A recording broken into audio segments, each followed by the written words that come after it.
Have you ever looked into someone's eyes and felt a chill, like something inside them had snapped?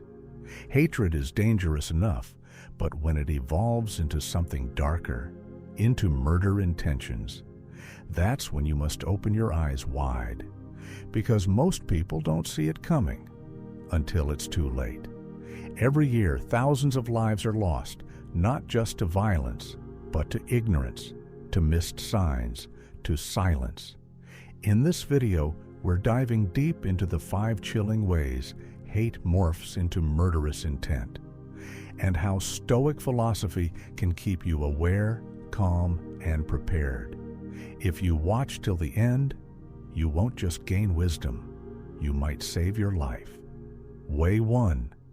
Their silence isn't peaceful, it's boiling. Silence is often misunderstood. Stoics embrace silence as a mark of inner peace, of strength. But not all silence is tranquil. Sometimes it screams. When hate transforms into murderous intent, it doesn't always roar. It simmers. That person who once argued loudly, now they say nothing. Their eyes avoid yours. Or worse, lock on too long. Their presence feels heavy, as if the room changes when they enter it. This silence is like the eye of a hurricane. Calm, yes, but it's a calm filled with rage, calculation, and detachment. Stoicism teaches us to observe, not react blindly. So observe. Have they stopped expressing themselves completely? Do they smile less, speak less, become withdrawn, but with an intensity you can feel? Often people think they've cooled down. But when hate becomes murderous, what you're witnessing is emotional shutdown, a severing of empathy. And without empathy, there's no barrier left between thought and action. Here's a crucial Stoic move. Don't engage emotionally. Stay centered. Document behaviors. Confide in someone you trust. Trust your instincts, because silence can be a mask for something lethal. Way 2. Obsession with control and surveillance. When hatred turns dark, the mind seeks control. That's when obsession takes root. The person begins monitoring you, where you go, who you talk to, what you post. They may not even hide it. Jealousy becomes obsession. Control becomes a ritual. In Stoicism, we accept that the only thing we control is our own mind. But people consumed by hate seek to control you, and they do it in increasingly invasive ways. Checking your phone, driving by your home, questioning your friends. It's not just curiosity anymore, it's surveillance. And here's the chilling truth. The more someone watches you obsessively, the more they begin to dehumanize you. You become a character in their mental story. Not a person with rights, but a symbol of pain. The moment you notice patterns, frequent drive-bys, excessive questions, hacking attempts, or guilt-tripping disguised as concern, that's a red flag. Stoic wisdom urges us to create boundaries, protect your space, change routines, inform people. Remember, obsession always precedes action. The more someone needs to control you, the more dangerous they become when they realize they can't. Way 3. Fantasizing violence. Even jokingly. Have you heard them say, "I could kill them," and laugh? Do they joke about murder, revenge, or hurting others in casual tones? Here's the dangerous line. When someone expresses violence wrapped in humor or fiction, they're testing how it sounds. Testing how you react, testing themselves. A person who fantasizes about violence may already be building a psychological bridge to doing it. They'll say things like, "Wouldn't it be crazy if," or "Sometimes I just want to make them disappear." Pay attention to the eyes, the pauses, the body language. Is there thrill in their voice or coldness? Stoic philosophy tells us to recognize intent, not just words. Marcus Aurelius said, "You have power over your mind, not outside events. Realize this, and you will find strength. But those who fail to master their mind eventually turn their emotions into weapons. Never brush off violent jokes, especially if they increase in frequency or detail.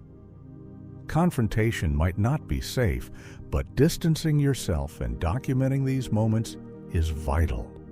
Protect your peace. Don't become the punchline of someone else's darkness. Way 4. Shifting morality. When wrong feels justified. One of the most dangerous transformations is moral distortion. When a person starts believing that hurting you is justified, they've crossed a line most people never return from.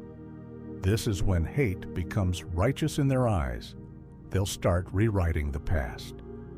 They deserved it, or they had it coming. Watch how their speech shifts from pain to justification. They're no longer victims. They believe they're executioners of karma, that their actions, no matter how dark, are somehow balanced and fair. Stoics believe in virtue as the highest good, courage, temperance, justice, wisdom.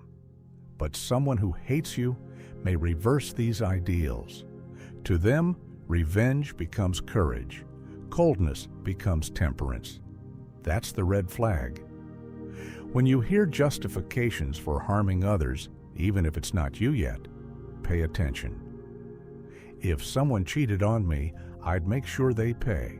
Or, some people only learn through pain. These are not idle thoughts. They are warped value systems. Once a person convinces themselves that hurting another brings justice, their internal brakes are gone. That's how ordinary people do terrible things. They stop seeing them as terrible. Your Stoic move?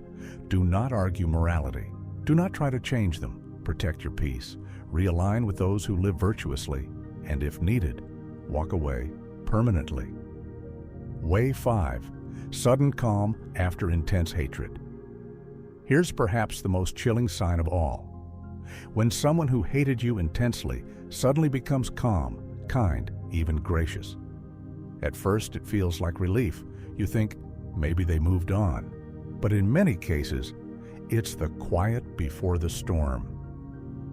Once a person has made a plan, once they've mentally crossed that line, they no longer feel the need to rage.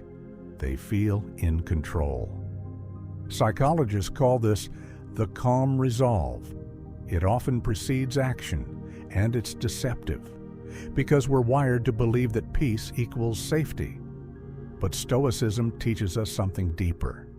True peace comes from within, from virtue, from acceptance, not from suppression or illusion. So when someone suddenly flips from volatile to zen, ask, what changed? What really changed? Is their peace genuine, or is it the chill before the strike? Look at behavior. Are they giving things away? Visiting places they haven't in years? Acting overly affectionate, as if trying to close chapters? These are patterns seen in people preparing to commit extreme acts. If your instincts stir, do not ignore them. Step back. Inform someone. Create distance. True Stoicism isn't about enduring danger. It's about seeing clearly, acting wisely, and living virtuously. Conclusion. Hate doesn't always scream. Sometimes it whispers. And when it turns into murder intentions, the signs are there for those who dare to see. Stoicism isn't just philosophy. It's a shield of clarity in a world clouded by emotion. Stay vigilant. Trust your instincts. And remember, your peace is worth protecting. If this video opened your eyes, share it with someone who needs this wisdom. Subscribe for more Stoic truths, and drop a comment if you've ever seen hate take a darker turn. Your story might just save someone else's life. Stay wise, stay grounded, and above all, stay safe.